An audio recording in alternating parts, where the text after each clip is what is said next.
జూబ్లీస్ డెవలప్మెంట్కు మేము సహకరిస్తాం. ఎమ్మెల్యే ఉంటే నవీన్ యాదవ్ రెగ్యులర్గా జకీర్ గారికి శ్రమ లేకుండా అప్పుడు నవీన్ యాదవ్ ఈ సమస్యలన్నిటి మా దృష్టికి తెస్తాడు.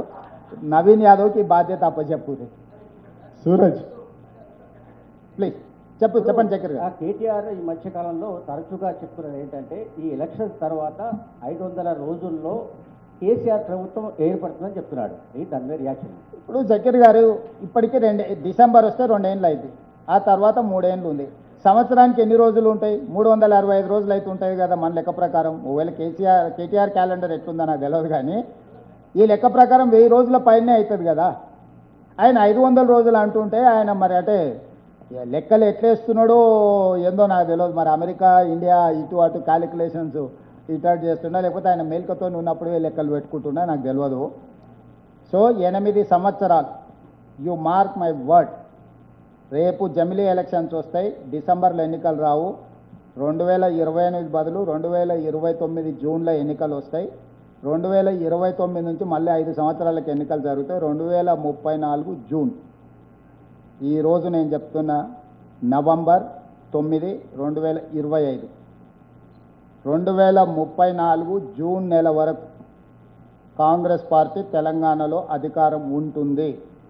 ఇప్పటివరకు నేను చెప్పింది నిజమని నమ్మిన వాళ్ళందరూ దీన్ని అంచనా వేసుకొని ముందుకు వెళ్ళండి. 10 సంవత్సరాలు టీడీపీకి ఇచ్చారు, 10 సంవత్సరాలు కాంగ్రెస్కి ఇచ్చారు, 10 సంవత్సరాలు చంద్రశేఖరరావుకి ఇచ్చారు, 10 సంవత్సరాలు మళ్ళీ ప్రజలు మాకు అధికారాన్ని ఇస్తారు. ఈ 10 సంవత్సరాలలో 100 సంవత్సరాలకు కావాల్సిన అభివృద్ధిని, ప్రణాళికల్ని మేము రచిస్తాం, ముందుకు తీసుకెళ్తాం. 2004 నుంచి 2014 వరకు ఏదైతే అభివృద్ధి జరిగి ఆగిపోయిందో ఆ అభివృద్ధి కొనసాగింపే 2024 నుంచి 2034 ఎక్స్టెన్షన్ ఆఫ్ ఓల్డ్ డెవలప్మెంట్. అది మెట్రో కావచ్చు, గోదావరి జలాలు కావచ్చు, ఫ్యూచర్ సిటీ కావచ్చు, మూసీ రివర్ డెవలప్మెంట్ కావచ్చు, రీజనల్ రింగ్ రోడ్ కావచ్చు, లేకపోతే ఫ్యూచర్ సిటీ నుంచి మచిలీపట్నం పోర్ట్కి డెడికేటెడ్ ఎక్స్ప్రెస్ హైవేస్ కావచ్చు, శ్రీశైలం హైవే కావచ్చు, bullet train Bengaluru to Hyderabad, Hyderabad to Chennai via Amaravati bullet train కావచ్చు.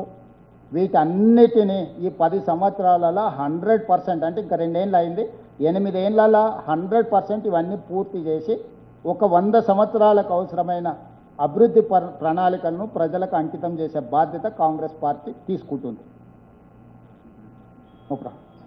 సూరజ్ మహిళలకు కూడా అంటే మా కమిటీ మెంబర్స్ వాళ్ళ క్లాస్లో మేనేజ్మెంట్ కోట సార్ నమస్తే.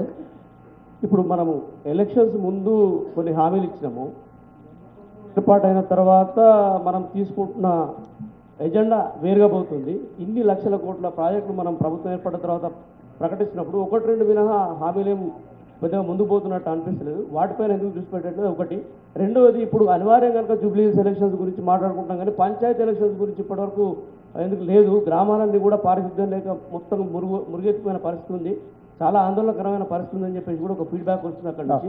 ఈ రెండింటిపైన కొంచెం అంటే మీరు సూరజ్ శర్మ కాబట్టి బీసీలకు వ్యతిరేకమేమో, 42% బీసీలకు రిజర్వేషన్లు ఇద్దామని ఆ ప్రయత్నంలో భాగంగానే కొంత ఆలస్యం జరిగింది. ఎన్నికలు వాయిదా వేయాలని కాదు, తొందరలోనే ఖచ్చితంగా బలహీన వర్గాలకు 42% రిజర్వేషన్లతో ఎన్నికలు నిర్వహించాలి, తద్వారా గ్రామీణ ప్రాంతాల సమస్యల్ని పరిష్కరించాలనేది మా ఉద్దేశం. నెంబర్ 1. నెంబర్ 2, ఎన్నికల కంటే ముందు వాళ్ళు కల్పించిన భ్రమలన్నీ 3 లక్షల కోట్ల రూపాయలు మాత్రమే అప్పు ఉంది, ఆర్థికంగా బలంగా ఉన్నాం, పరిపుష్టిగా ఉన్నాం, అసలు తెలంగాణ అంత ధనిక రాష్ట్రం లేదు, కేంద్రం నుంచి దేనికి నిధులు అవసరం లేదని ఒక బుకాయింపు ధోరణితో ప్రభుత్వాన్ని నడిపించిండ్రు. మేము వచ్చిన తర్వాత వాస్తవ పరిస్థితులు వచ్చిన తర్వాత ఒక్కొక్కటి కూడా తీసుకుంటూ ప్రయత్నం చేస్తున్నాం.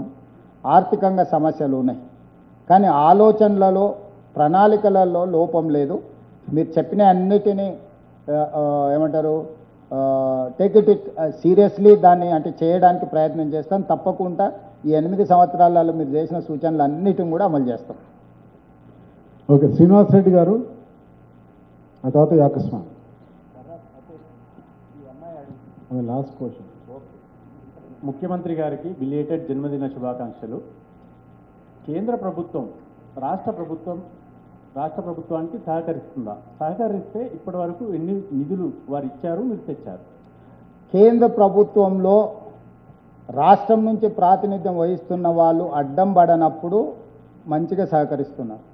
వీళ్ళే వెళ్ళి అడ్డుపడి మీరు ఇవ్వద్దు అన్న పనులు ఆగిపోతున్నాయి. ఇప్పుడు ఎలివేటెడ్ కారిడార్ వచ్చింది, కేంద్ర ప్రభుత్వం అనుమతి ఇవ్వడం వల్ల వచ్చింది.